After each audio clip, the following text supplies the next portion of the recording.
我手上呢個 MIF 型號 MY25嘅充電器，可以講得上係豪華。首先見到啦，呢度好大個 mon 啦，撳一個掣，開着佢，電量啊、輸出等等咧係一目了然嘅。而當然啦，除咗有咁大個 mon 之外咧，我最欣賞佢就係下面呢個咁明顯啊、咁好撳嘅開關掣。因為平時啲充電器咧可能要慳位啦，嗰粒充電掣咧好細喺側邊咁樣咧，要揾個指甲去握落去先撳到。但係呢個喂真係好爽，好好撳啊！真係好想撳多幾下。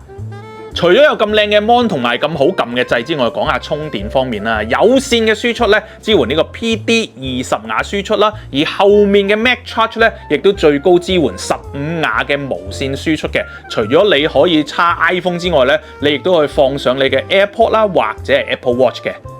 電容量方面咧有10000個 mAh 啦，認證咧已經攞晒 3C 啦同埋 UN38.3噶啦，上飛機咧亦都係冇問題嘅。後面嘅磁鐵部分啊，雖然你見佢好似好光滑啊，冇專登突到一個圓圈出嚟咁，但係佢都用上呢個 N52嘅強力磁鐵啦，可以最高攝住成2kg 嘅物品啊，咁你就唔怕攝喺個電話後面成日會甩出嚟啦。